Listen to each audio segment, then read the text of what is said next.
Good morning, everybody. Welcome to Sunday Morning Live. I wanted to say Freeology Friday again. I'm your host, Aaron Tomlinson. I want to talk today. I was not able to do a video last week. I've been on vacation with my family in Mexico, had limited internet access. And so I'm excited about being back. I'm rested up. I'm ready to go. And today I want to talk about maybe some things about my personal spiritual journey in the last few months. Really finding myself in a different place. I'm grateful for all of it. I'm especially grateful for the place that I'm in today. One of the things that I've been doing recently, adjust this just a little bit. One of the things that I've been doing recently is looking more into what you might call the science of spirituality. It's a difficult combination, science and spirituality, because by definition, let's just look at the language of it. By definition, for most people, spirituality implies something that is non-physical, that is non-material. At least that's how the word has been used for generations, right? When we talk about from a Christian perspective, when we used to talk about spirit or the Holy Spirit or the Creator, God, if you will, angels, demons, human beings having spirits, things like that, we were implying with the very word that it was something non-physical, that it was something non-material, that it was metaphysical, that it was something that exists, I guess is a better word, outside of time and space. Now, if it's outside of time and space, and if spiritual is a word that's used to define something that exists that is non-physical, something that exists that's outside of time and space, and most importantly, something that is invisible. If we say the Spirit of God is invisible, if we say the spiritual realm is invisible, if we believe in spirits, whether they're ghosts or deceased loved ones and ancestors or spirit helpers or spirit guides or angels or demons or whatever, we're implying something that cannot be seen, cannot be measured, cannot be quantified by the very word itself. Now, we can have the discussion about whether or not any of that is real, like whether we have any reason whatsoever to believe that there is something other than this physical universe, that there is knowledge to be had that is other than that which is observable, quantifiable, non-falsifiable, and all of that stuff, following all of the philosophical presumptions, assumptions, and propositions of scientific materialism. So we could say, no, materialism is all there is. Physical universe is all there is. There is nothing but this universe. There is nothing but photons and neutrons and matter and fields and energy and things like this. We can say, no, this is it. We can have that discussion, but to expect that science is going to be able to observe anything to do with spirit or spirituality is really, if we think about it, frankly, guys, it's asinine. It's ludicrous because, and just from a linguistic standpoint, I'm not talking about whether or not science will ever be able to identify a spiritual realm. The term spirit implies something non-physical. So for someone to say, well, prove it to me scientifically, you have a linguistic problem. You have a language problem, because when people use the term spirit, they're talking about something that they assume exists, something that they presuppose exists, using a term to describe something that's other physical, that's extra physical, that's non-ordinary. So therefore, any knowledge about those realms, simply for a linguistic reason, I want you to think about this. We're using a term to describe something that we believe is non-physical. Therefore, it cannot be studied, understood, or known by science. I don't care how much time it takes. And people can say, well, you're foolish, you're nonsensical, you're delusional, you're pathological. These are all terms that I've heard used to assume that there's anything other than physical reality. You can't prove that there's anything other than physical reality. And and okay, if you demand scientific proof, we agree. You're absolutely 1000% correct. It cannot be demonstrated or proven scientifically. We agree on that. So a person who believes in spirit, a person who believes in spirituality, is beginning with an assumption or a presupposition that spirit exists. Someone who says, no, we can't believe in spirit because it can't be proven scientifically, presupposes physicalism. They assume physicalism. Now, we all have our presuppositions. We all have our assumptions. You can't function in life without a presupposition or without an assumption. There is nothing wrong with them.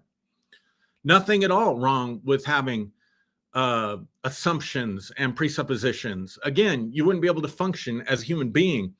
You wouldn't be able to think. You wouldn't be able to understand language. You wouldn't be able to communicate if you didn't have assumptions and presuppositions. They're built into the way that we're built.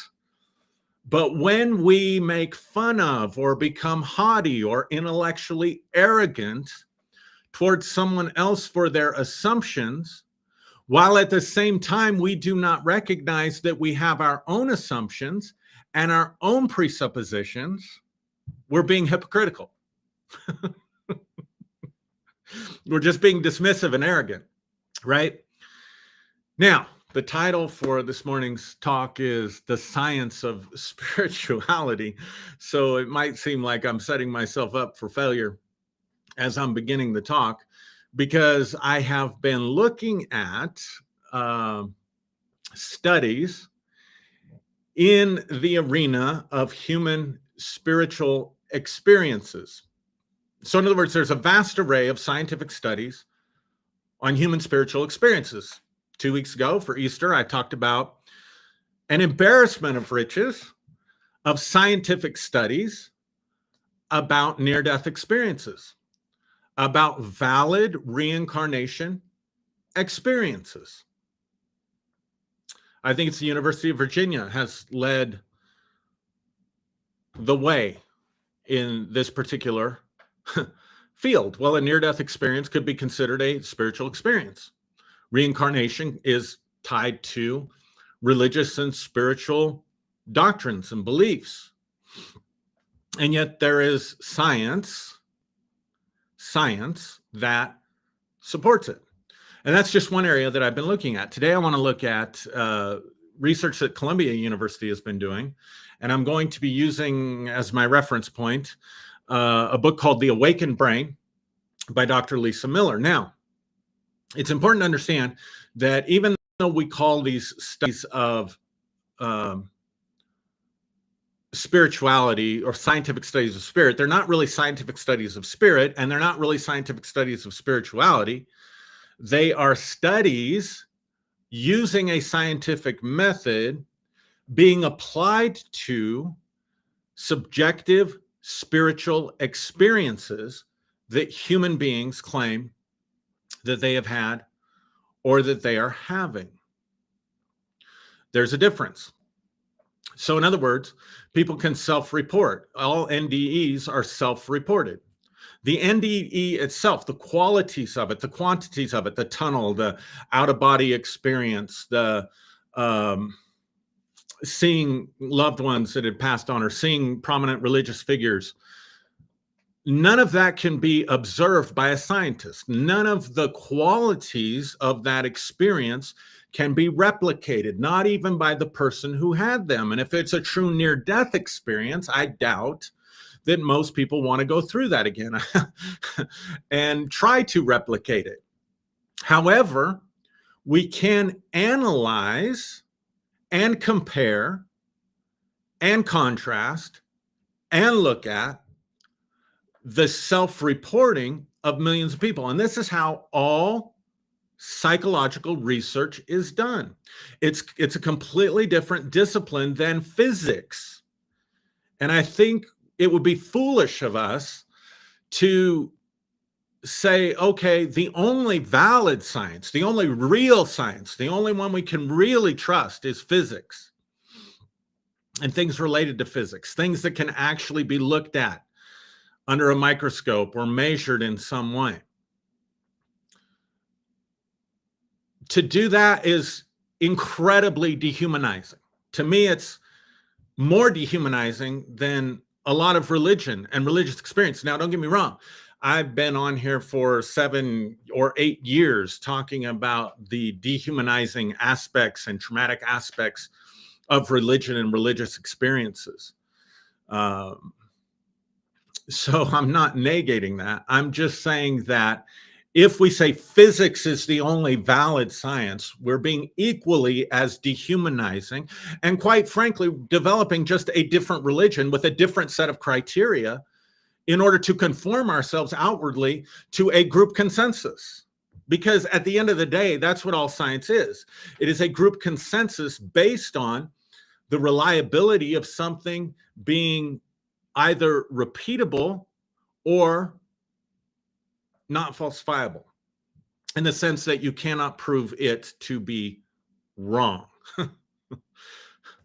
So I hope that sets the frame a little bit for you. So one of the things that we need to understand is that when we're talking about any experiences, not just spiritual experiences, but any experiences at all, we're delving into the arena of neuroscience, the study of the nervous system and the study of the brain specifically. So almost all your studies about spiritual experience or religious experience are going to fall into this category of neuroscience or study of the brain. Now, it's important to know I am not a neuroscientist by any means. I am a clinical mental health counselor. I have a master's degree in mental health. I had to take several courses based in science for that. I have a bachelor's degree in psychology. I had to take some courses, some scientific courses for that. And then I have thousands of hours of additional continuing education training outside of my higher education. But I am not a scientist and I am not a neuroscientist, but I can read and I can comprehend and I can apply logic. So I just want to say that as a disclaimer from the beginning. But I did hear a neuroscientist a few years ago who's giving a talk, and he said basically, and this was around mental health. I was part of my continuing education actually, and looking at the brain and its relationship to mental health. And I remember that this particular speaker said that we really don't know a lot about the brain and how it works. He said, you could sum up our knowledge. He gave an analogy. He said, what we know about the brain would be like going to a giant stadium. He used Mile High Stadium because I live in Colorado and I was attending a live lecture. And he said it would be like Mile High Stadium being filled on a Sunday morning for a Broncos game. And everybody's talking and milling around or cheering or doing whatever it is that we do at football games, right? And dropping a microphone in the middle of the field and trying to pick up a conversation. And he said that's about the limits of our understanding of neuroscience. Now, that was a few years ago, so I will assume that it is improved. But even just looking at brain activity, it's not what people think. It's not what lay people think. When a person's talking about a brain scan or looking at a brain scan or brain waves, they're looking at something that's very, very, very generalized. They're looking at parts of the brain where water is active and assuming that correlates to brain function. When we talk about imaging with that, if a person really wants a structural picture, of a doctor really needs a structural picture of the brain, what they do is they do what's called an MRI, magnetic resonance imaging, which gives you a more detailed picture of the structure of the brain, but shows you nothing about the activity that's going on inside of the brain.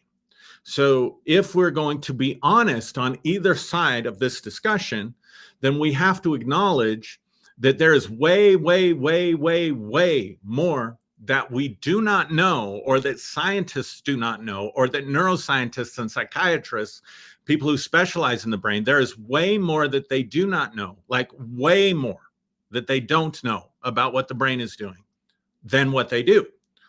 So to try to draw certain conclusions based on such a limited scope of knowledge is probably a little bit foolish. So keep that in mind, even as I'm talking about the stuff that I'm going to be sharing. Our brains, our mind's need for closure, our mind's need for simplicity, especially our mind's need for closure, doesn't like open questions.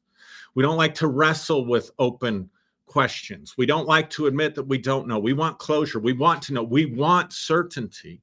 And so we can take a little bit of information and we can draw a conclusion with certainty to satisfy that basic craving and need in the brain or in the mind and say, see, this is what science says. This is therefore this is how it is.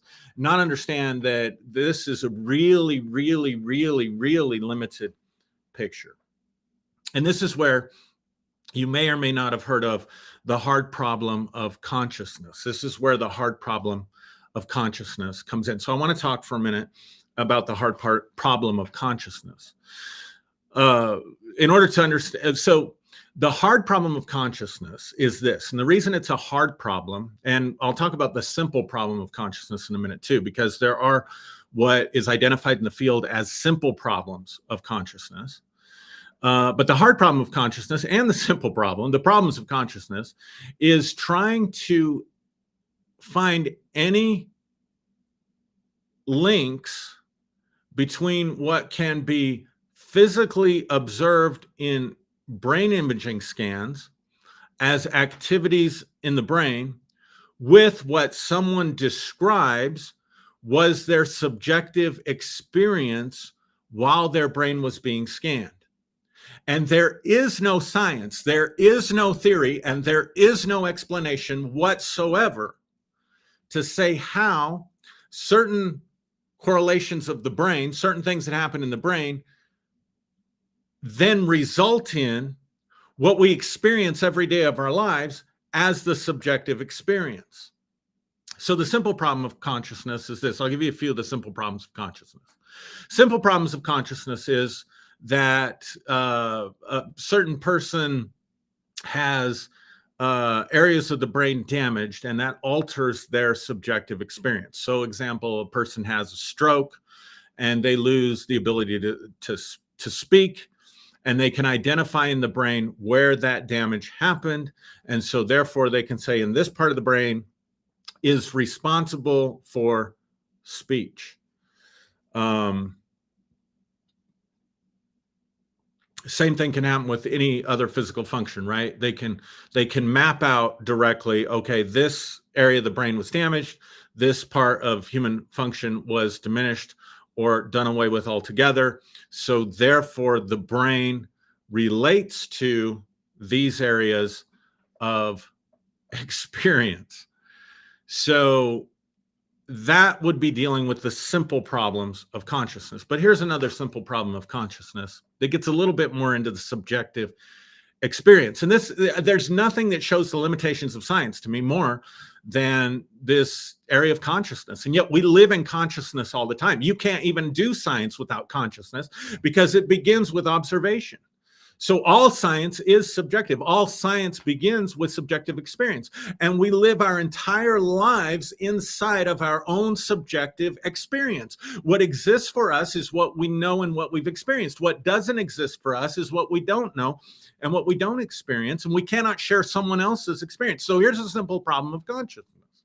And I want you to think about this. It's going to sound silly at the beginning, but I want you to think about it. And it takes a little bit. You really got to put your thinking cap on for it.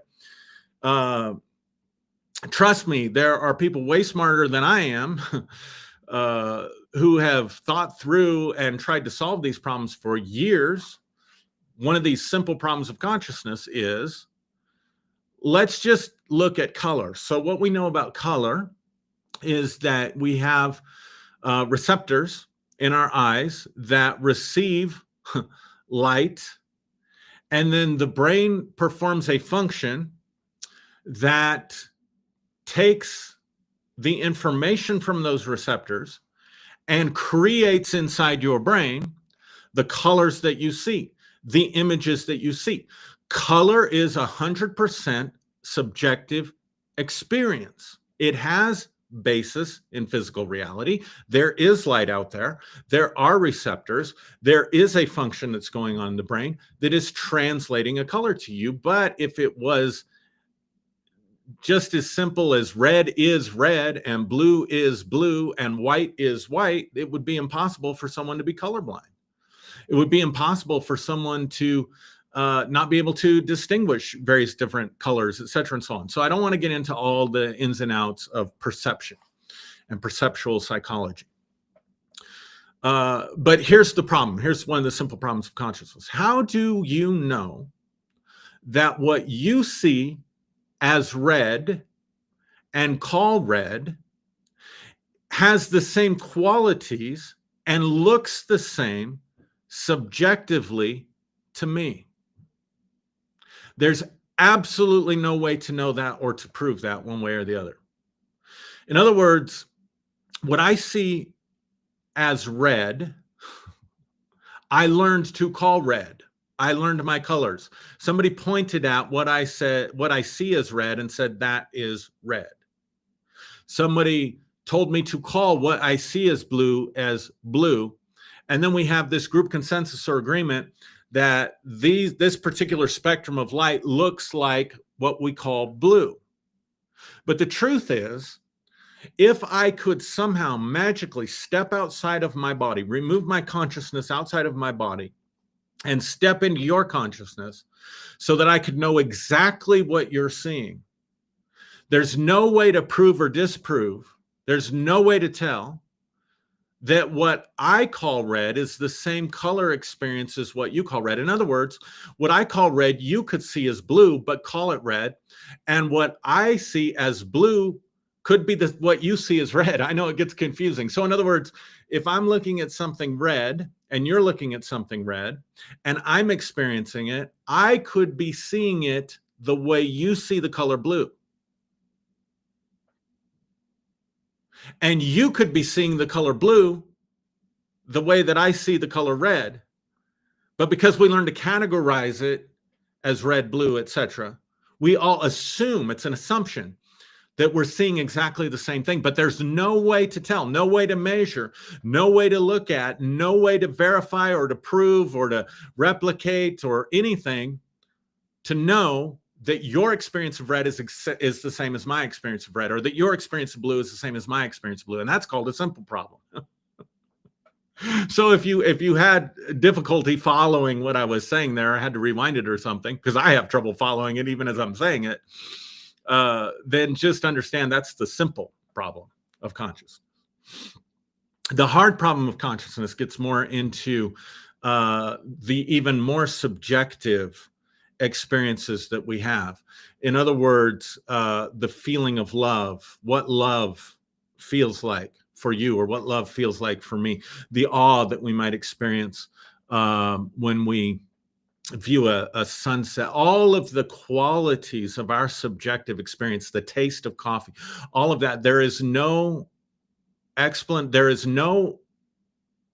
way scientifically at this state of the game, this state of our development and understanding and knowledge, to understand where that comes from.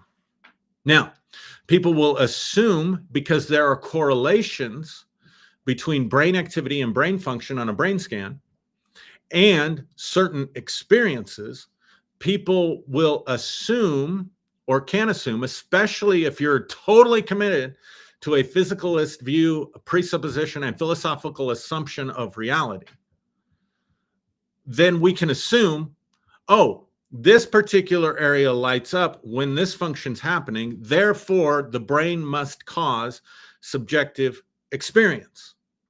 And to a person who has bought in fully to physicalism and materialism, that seems like the most reasonable explanation in the world. In fact, it seems so reasonable, how could anybody even doubt it? This is the problem with group consensus. This is the problem with being a human being and knowing what we know. This is the problem of epistemology. How do we know what we know? It's just self-evident. No, it's self-evident because you are viewing through a very narrow, fundamentalist view of assumptions that are shared by people who also adhere strictly to physicalism and scientific materialism. It's the same level of fundamentalism as people who are in religion. Now we can, that's really not debatable from my perspective and from my view. It's just whether or not we want to own that. So, but the certainty is the same. The certainty is based on an absolute blind assumption of faith. It's a blind assumption of faith that physicalism, materialism, the brain producing consciousness, that's what it is. Now, here's why. Because science using brain scans actually contradicts. The evidence completely contradicts that consciousness and conscious experience starts in the brain, comes from the brain, or is caused by the brain. I'm going to say that again. Science, what we know today, and keep in mind, I'm acknowledging I'm not a neuroscientist, but I can read, I can listen to people who are, I can watch debates. And this is an area that I've really been studying and looking at for a long time, right? So keep that in mind. And keep in mind that even neuroscientists who are honest acknowledge that there's very little that we actually know. There's more that we don't know than what we know. So keep that in mind. But here's what I mean when I say the science contradicts it.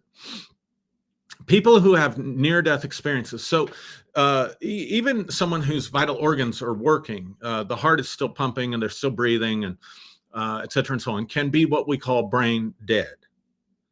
So if a person is brain dead, there is a certain whole series of criteria that a doctor has to go through in regards to what's happening in the brain that can be measured, that can be looked at, and say there's no activity in the brain at all. This person is brain dead. So that's if the heart doesn't stop. So people who've had near-death experiences have no activity in their brain at the time at all. And I'll give you an example of this in a minute. And yet they profess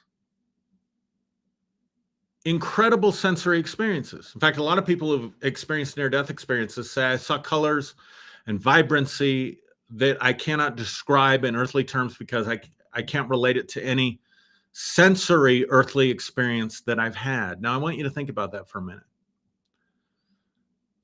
They're saying this is the most sensual, in the truest term of the word, this is the most sensual experience I've ever had in my life.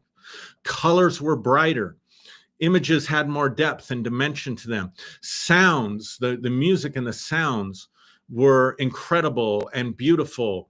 And I felt this incredible sense of love, or I felt in some cases, minority of cases, this incredible sense of terror and fear.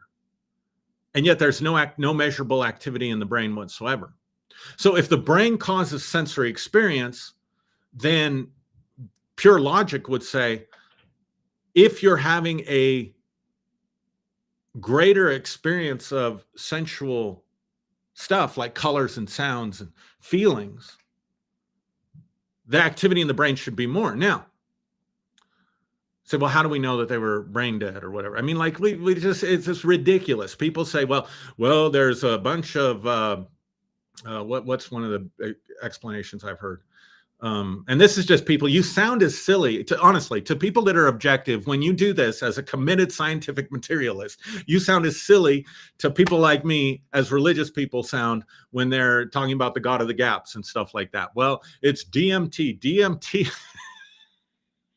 DMT must be being released in the brain. Okay, first off, you're just pulling that out of the air. Somebody said that with some level of authority who's committed to a philosophical assumption of scientific materialism, and you thought it sounded good.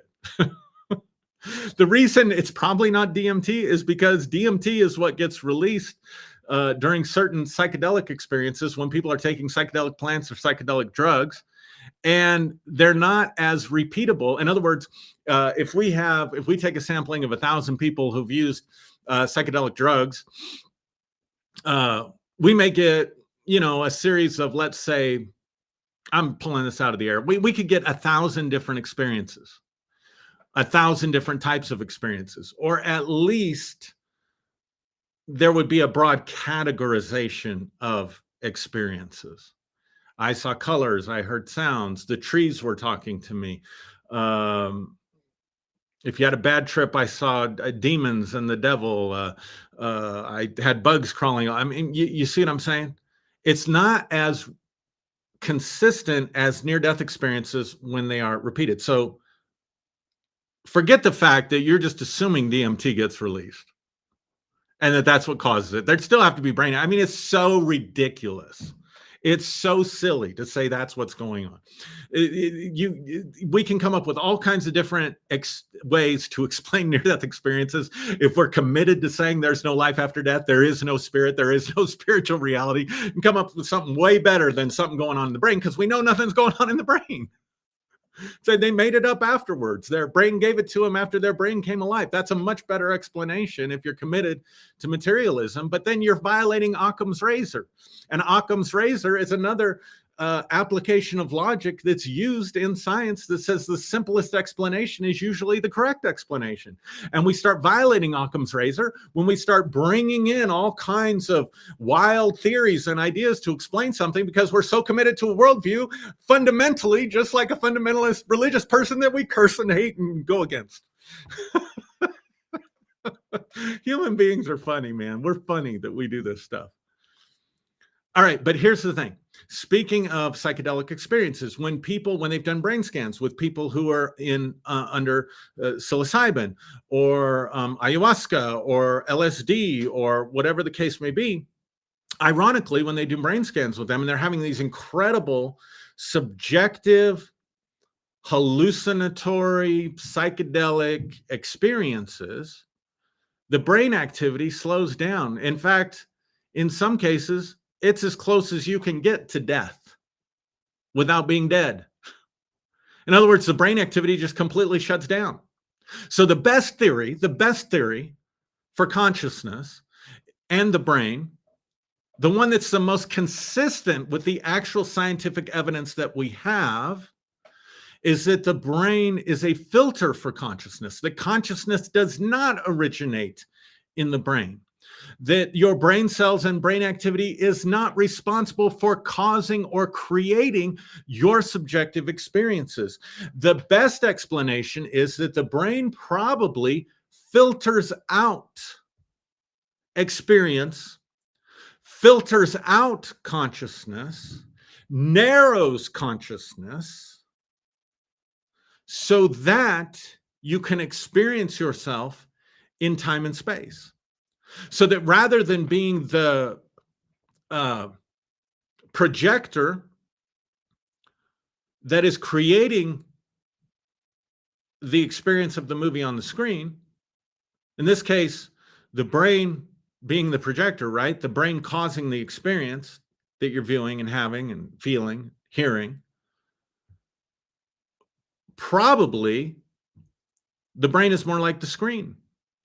The brain is the oscillator. The brain is the receiver of consciousness. And that means that consciousness probably is fundamental. And that means that consciousness doesn't come from the brain, but it does correlate with the brain. So in other words, any subjective experience that you're having, because the brain is necessary for filtering consciousness in order for it to be definable as an experience in time and space, it requires some level of brain activity. So therefore, you can expect, say, for example, some of the studies that I've been looking at, when people are speaking in tongues, there are certain parts of the brain that become more active and other parts of the brain that become less active than when someone is speaking in a language that they know. When people are meditating, there are certain brain activities that correlate to meditation, other brain activities that slow down. None of that implies causation, and none of that tells us how we get to subjective experience. Welcome to the hard problem of consciousness. All right. I hope this makes some sense. So, what I want to look at today is I want to read a few passages from The Awakened Brain, The New Science of Spirituality by Dr. Lisa Miller from Columbia University. And I want to talk about, is it possible to be religious? I'm sorry, to be spiritual, but not religious, because this is a problem for people.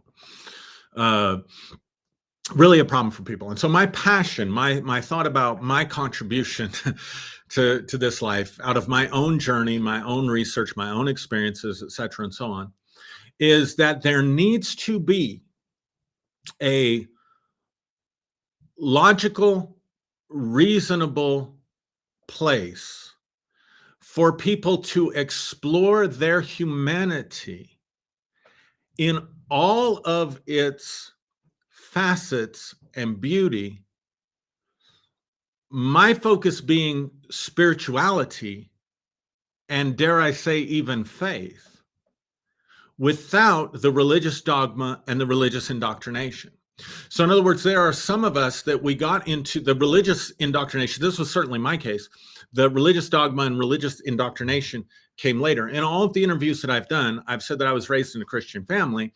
But as I've talked to people, especially in the last few months, and think about it, even with my own wife, when I say I was raised in a Christian family, what people hear is not what I mean.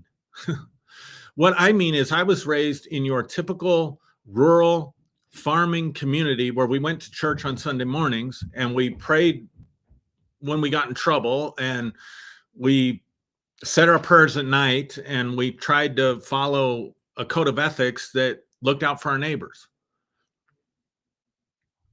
I didn't know anything about the Bible. We didn't memorize Bible verses. We weren't, although we did have a pastor for a while when I was little and very impressionable, who was hung up on hell and preaching hellfire and damnation. For the most part, that guy was sent packing, because that didn't fit with my Methodist upbringing at all. In fact, when I became a teenager and I talked to pastors and they were honest with me, and youth leaders, and they were honest with me, very few of them believed that the Bible was reliable, and many of them didn't believe in God at all. So we got a lot of what people would call the social gospel. We got a lot of stuff that, it just wasn't fundamentalist. It wasn't religious indoctrination. So for me, I was indoctrinated into religion later because I needed a way to explain the spiritual experiences that I was having. I needed a story. And I gravitated towards the only stories that were available to me at that time, which was charismatic Pentecostal churches. But that came later for me. Some people had the religious indoctrination to begin with, and their spiritual experiences were woven in there somewhere. For some people, they've had spiritual experiences or paranormal experiences or extraordinary experiences, non-ordinary experiences, and they have no religion for it, no religious indoctrination. And then I would guess that the vast majority of people, based on just the people that I've talked to and the things that I see that get posted and talked about on Facebook, just had religious indoctrination. And they were trying to pursue a spiritual experience, but they weren't making any kind of spiritual connection. Therefore, they say, I wasted all my time praying. Therefore, they say, when I was speaking in tongues, I was just making it up. Therefore, they say, what people call spiritual experiences in the church are really just emotional experiences. That's another asinine thing. And I'm going to say it because you need to shut up if that's what you think, that everybody's just experiencing an emotional experience. I'm sorry if that offends you, but you are talking about things you know nothing about. And here's why. You want to know why? Because there is no emotions. There's a whole spectrum of emotions. What emotional experience are you talking about? Joy?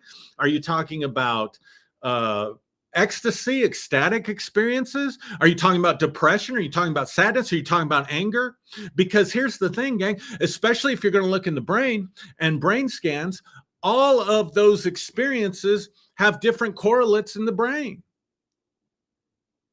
So were there emotions involved in church? Sure.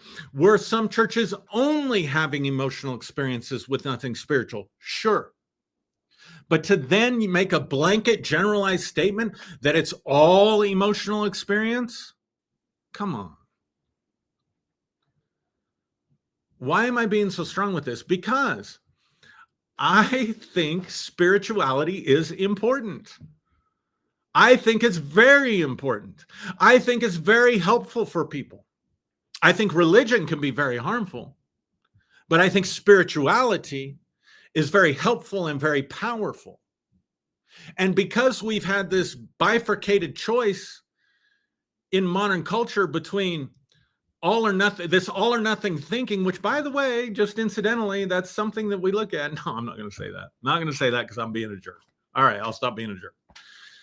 Sorry. All right, let's get into this.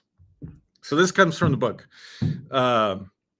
So I can't find the page here on my Kindle, so I'm just going to start reading. All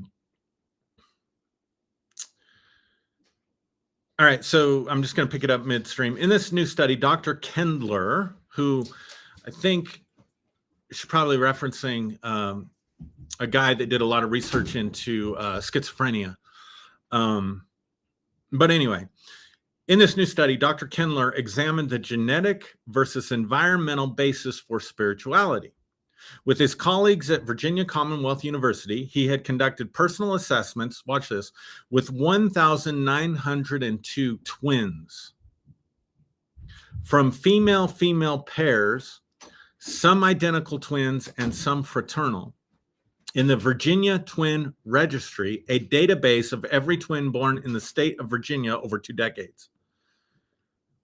He then applied statistical models to the data to determine the extent to which participants' spirituality was linked to genetic or environmental factors, and to see if there were any documentable effects of spirituality on participants' psychological health. All right. I want you to notice something. So somebody posted something about a scientific study done on speaking in tongues. And I'll get into speaking in tongues another time. Won't have time today. I think Barbara Simons and Laureen and I are going to do a video about that. So I was looking at the scientific So this scientific study that was cited in this YouTube video, check this out, had 8 participants. 8. They studied 8 participants. There haven't been very many done. There's only been a couple done with brain imaging scans and stuff. 8 participants, all from the same Pentecostal church. So imagine going down to your local Pentecostal church and a prayer meeting and grabbing 8 people and say, hey, let me hook you up to this machine and see what happens when you speak in tongues. And then concluding anything of value off of that study of 8 people. Anybody that knows anything about research, science, research, structure of experiments and what's valid, what's not valid, anything knows anybody about statistics, come on, guys, that's laughable. We're going to make conclusions about speaking in tongues based on 8 people. Oy vey. All right, just comparing. This one has 1,902 people in it, but not just any 1,902 people, 1,902 twins.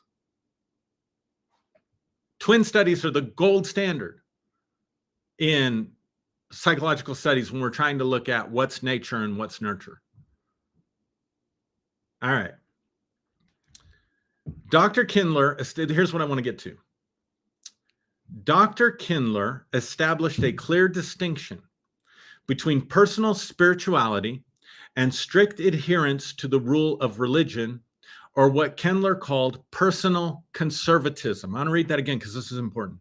Dr. Kindler established a clear distinction between personal spirituality and strict adherence to the rule of religion, or what Kendler called personal conservatism.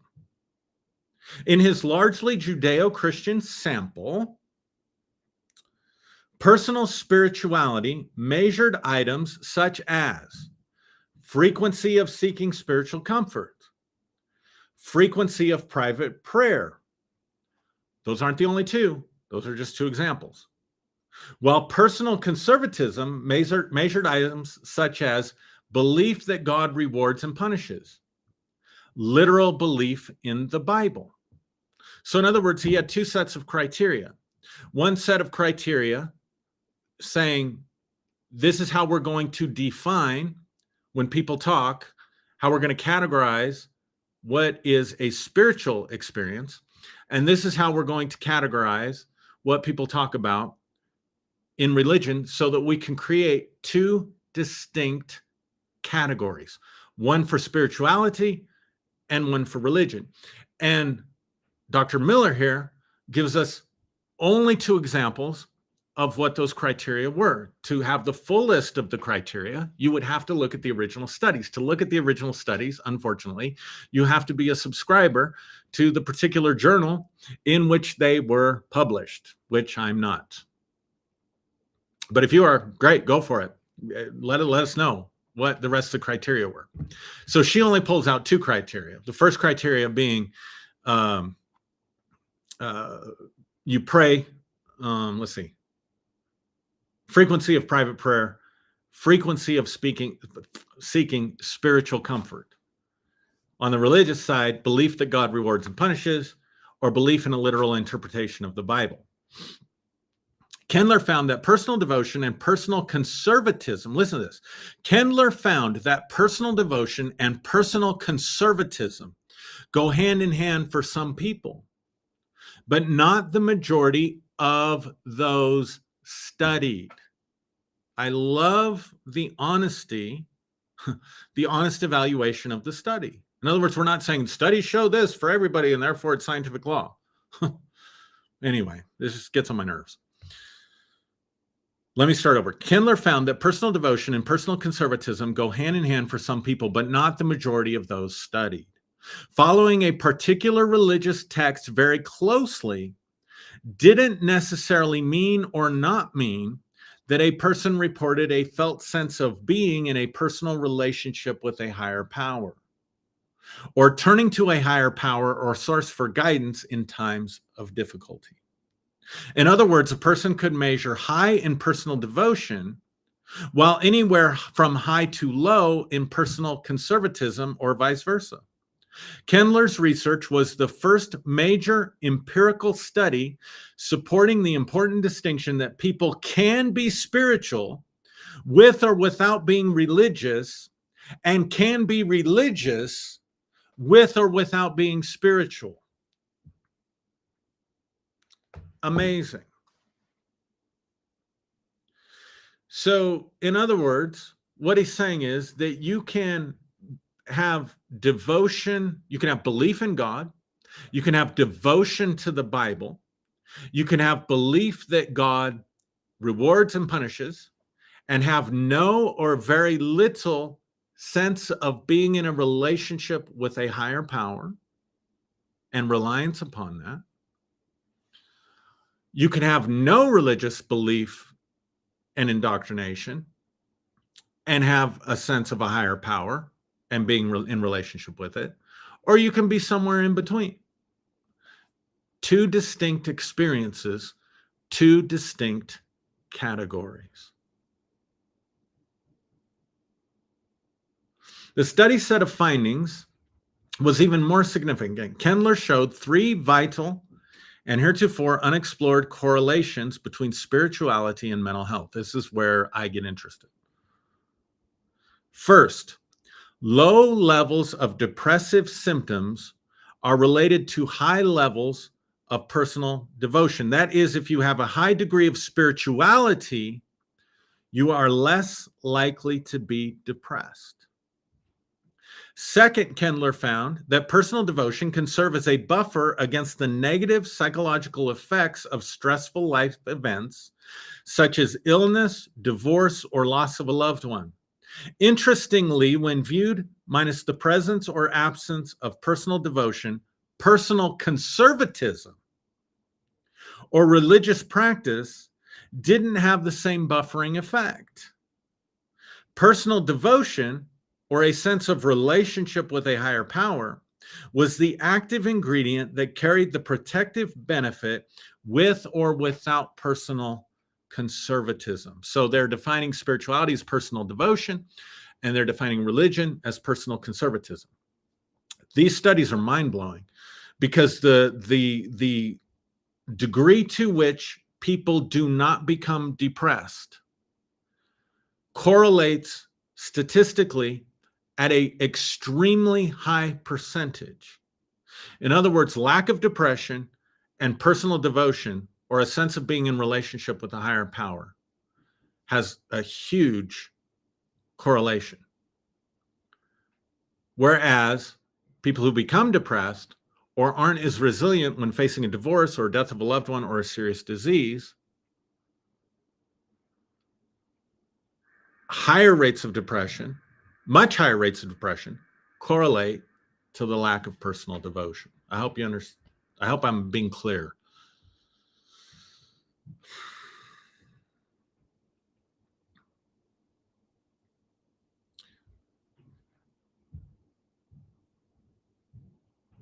All right. That's all I want to do there. I want to look at one other thing, though, where she develops this further. This comes from chapter 12. That was much earlier, like chapter 4, chapter 5. All right, so this gets really technical about the brain. This is where they did brain scans on people using Dr. Kendler's criteria for spirituality versus religion, or personal devotion versus personal conservatism. They used that criteria to define whether or not a person was a spiritual person. And then they looked at their reporting about depression, resilience, and all of that stuff. But then they also looked at their brains and did brain scans about when they would recall and put themselves back into a state of, or some kind of a high level of state of reporting a spiritual experience. So what they found was there were certain parts of the brain that became active when people were having or remembering to the degree that they were back in the state of having that spiritual experience. There were definite, consistent correlates that showed up in the brain. Now, the scientific materialist is going to say, see, the brain causes spiritual experiences. There is no God. It's just something that's happening in the brain.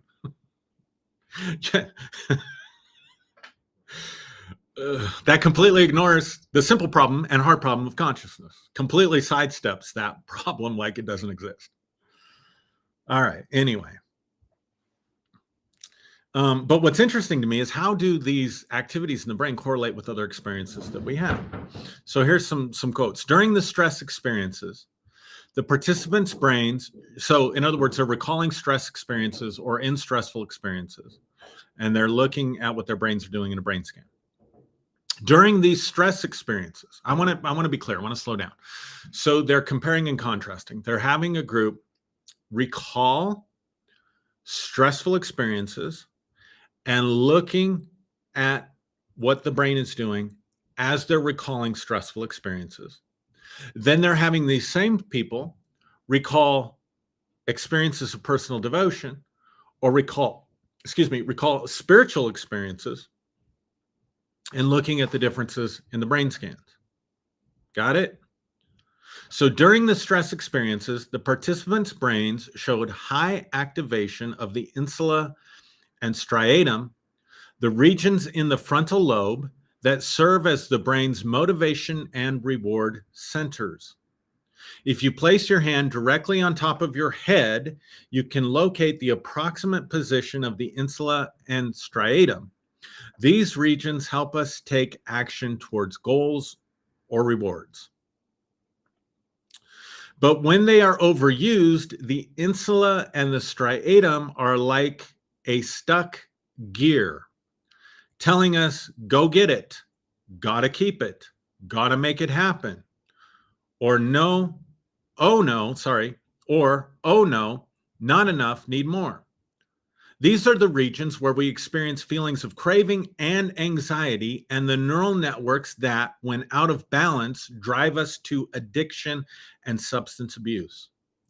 All of the emotions present during the stress narratives, dread, fear, regret, anger, despair, uncertainty, helplessness, disconnection, a sense of being stuck or out of control, wanting to escape or disappear, and overdrive, striving for more, were associated with heightened activity in the insula and the striatum. During the spiritual narratives, four clear patterns emerged. First came a deactivation. Watch this. A powering down of the default mode network or the ruminating box, the region that often stimulates incessant self-rumination during depression and draws us away from present moment perception. Seeing the lights go out, in other words, seeing the brain activity withdraw along the default mode network was like a visual representation of the small, controlling, self-obsessed, little backing off, self-obsessed. Seeing the lights go out, in other words, dimming on the brain scan, along with the default mode network, was like a visual representation of the small, controlling, self-obsessed little self, backing off and bowing out. In other words, all the parts of the brain, when people recall their spiritual experiences, all the parts of the brain that are responsible or not responsible, I got to restate that correlate with depression, that correlate with anxiety, that correlate with a hyperactive mind, that correlate with what Zen meditation teachers call the monkey brain. All of that stuff slowed down. And she's saying it's like that part of the self bowed off the stage. All right. Then there were clear patterns of activation in the ventral attention network. Our brains have two attentional networks, the dorsal and the ventral. This is really involved in stress and post-traumatic stress disorder, something out there called polyvagal theory, if you're interested in pursuing that more. The dorsal attention network is our top-down attention. It filters incoming sensory and perceptual information, and while this is helpful in keeping us focused on the task or the goal at hand, it also filters out unintentional information. When this inhibitory filter is released, our ventral attention network or our bottom-up attention takes over. We found that spiritual experiences engage the ventral attention network, making us available to information outside of our immediate conscious awareness or control, allowing us to receive unanticipated but personally meaningful perceptions.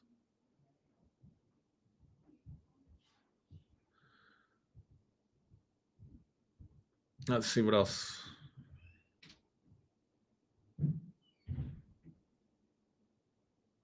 All right, so that's, I mean, she goes into all the various different parts of the brain. I don't want to get too in the weeds with it, and I'm already at an hour. But if you're interested, the book's called An Awakened Brain by Dr. Lisa Miller. It's a brilliant work, very enlightening, very encouraging for me. So essentially, here's what's interesting to me.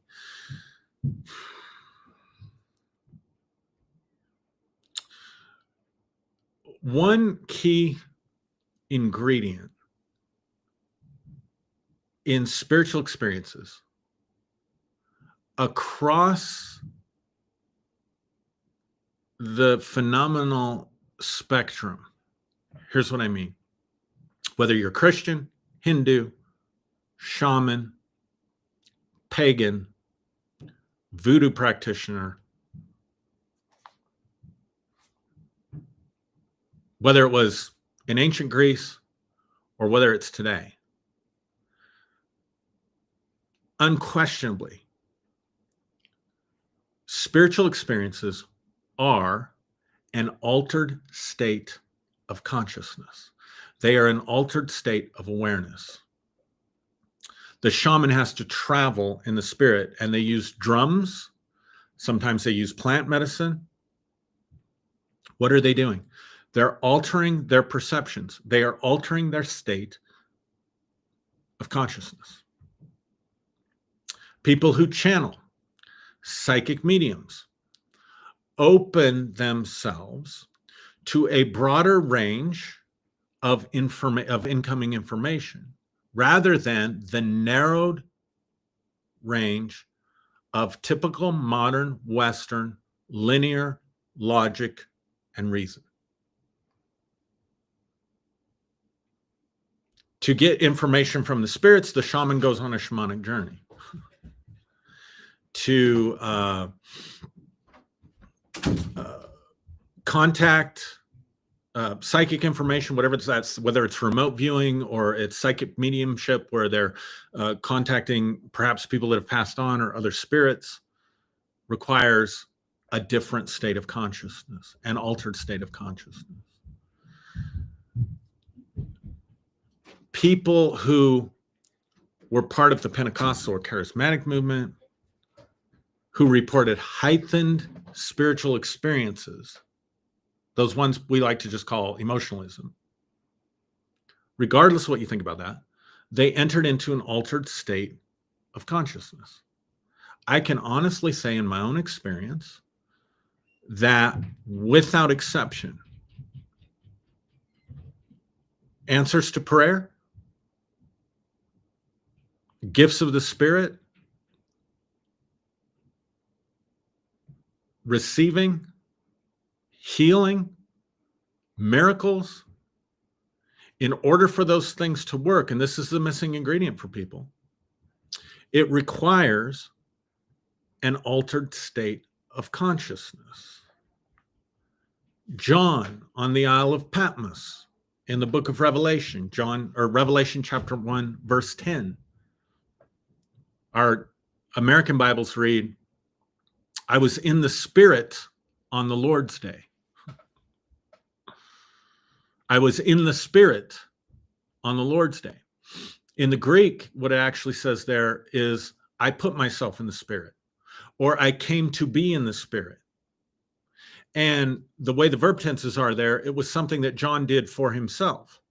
So it implies very clearly, very explicitly, actually, John says, or whoever's writing that, I was in the Spirit. I put myself in the Spirit. I put myself into an altered state of consciousness. All these brain studies are showing is that these altered states of consciousness are something that you came equipped for, something that every human being has access to, something that is going to be the same, and Dr. Miller points this out in her studies, the regions of the brain that become active in these altered states of consciousness, in these states of being in the Spirit, in these states of psychic mediumship, in these states of shamanic journeying, show the same neural networks operating. Now, again, the scientific materialist is going to come along and say, see, God is in the brain. And ignore everything else and violate Occam's razor. Do you see it? So in other words, the scientific studies are only showing us a picture in the brain of what, let's say, shaman have talked about for thousands of years. What John the Apostle's talking about on the island of Patmos. Now, here's the key. Does not matter whether it is the shaman who is experiencing the spirit world and talking to animal spirits, whether it is the Pentecostal talking about the Holy Spirit, whether it is the Vodun or voodoo practitioner who's talking about being ridden by the Loa, whether it is descriptions of the ancient prophets and oracles at Delphi and their altered states of consciousness, you would expect to see the same neural networks activated across the board, and key components that are consistent about the reported subjective self-experiences across the board. So there's two exciting things about it. And incidentally, in these studies, the activities, the parts of the brain that are responsible for stress, self-ruminating during depression, which makes depression worse,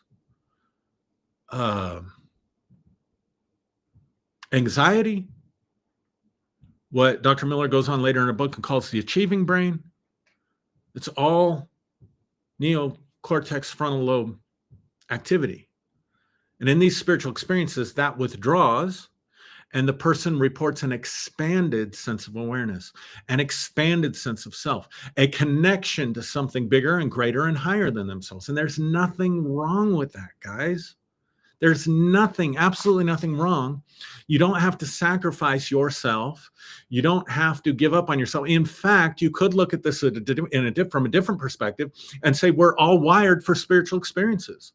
We're all wired to have these experiences. And if we're all wired with the hardware to have these experiences, then we are all capable of having these experiences. The problem is that religion has focused on personal conservatism. It is focused on fundamentalism. It is focused on the stories. In other words, here's where I'll close off, because I've got to finish this. We have experiences in life, whether it's feeling inadequate, feeling abandoned, feeling in love, feeling joyful and happy, or whether it's having this sense of being in relationship with a higher power. These are all felt experiences. Our frontal lobe senses these bottom-up experiences and creates a story to explain them. We do this with everything.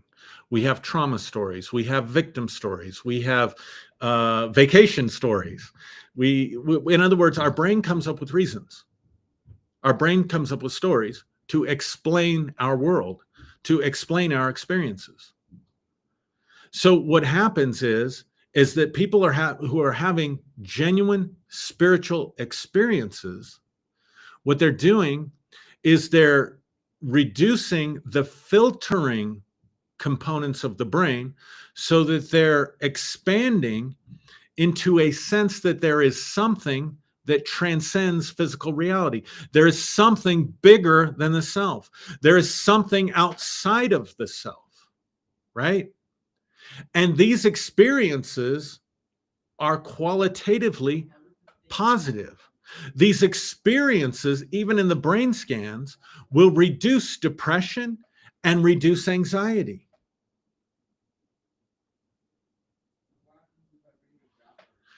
We have these experiences, and the frontal lobes kick in and say we have to come up with stories to explain these experiences.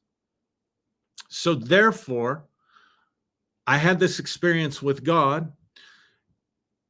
This means the Holy Spirit was touching me. This means the doctrine that I was exposed to at that time was true or authentic. It's a story that we create.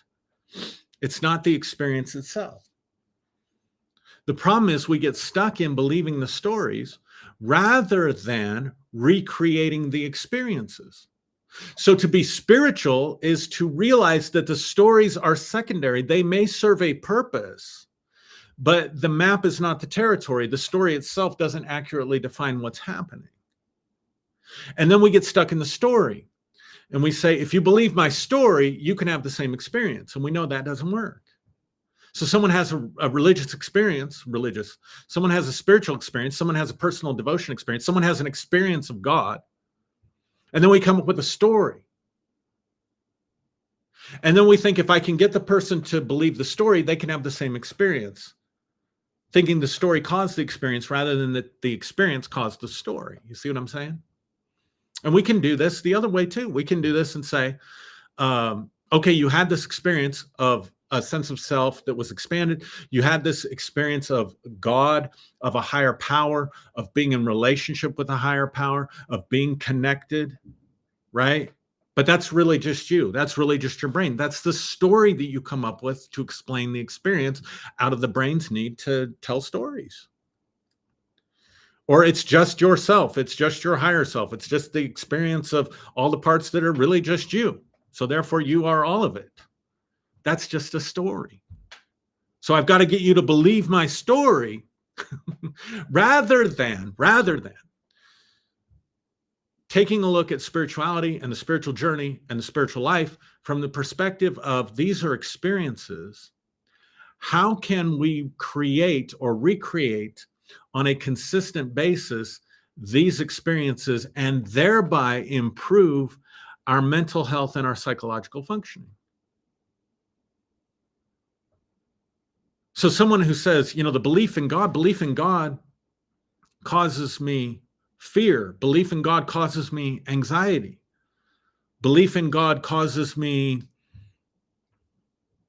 I don't know. Yeah, let's just go with those. Depression. It scares me. I feel like I have to figure it all out. That's probably the one I hear the most. I feel like I have to figure it all out. When you are operating from the place of I feel like I have to figure it all out, it's not the presence of God or not the presence of God. There is a different part of your brain that's activated because you're focused on the story rather than on the experience.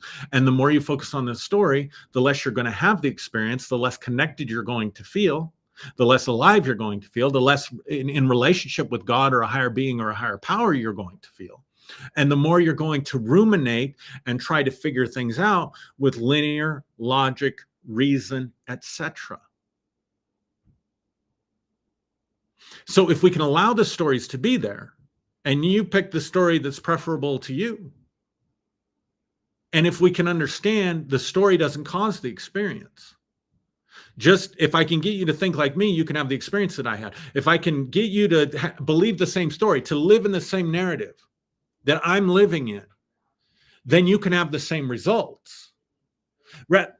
Rather, let's take a different approach and say phenomenologically.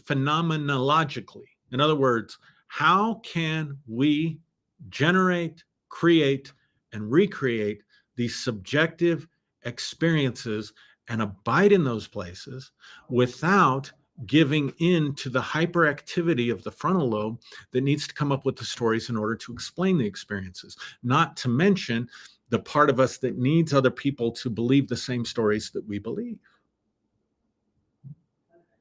This is essential. I think this is a powerful, powerful key to mental health. Can somebody be mentally healthy and not have spiritual? Absolutely.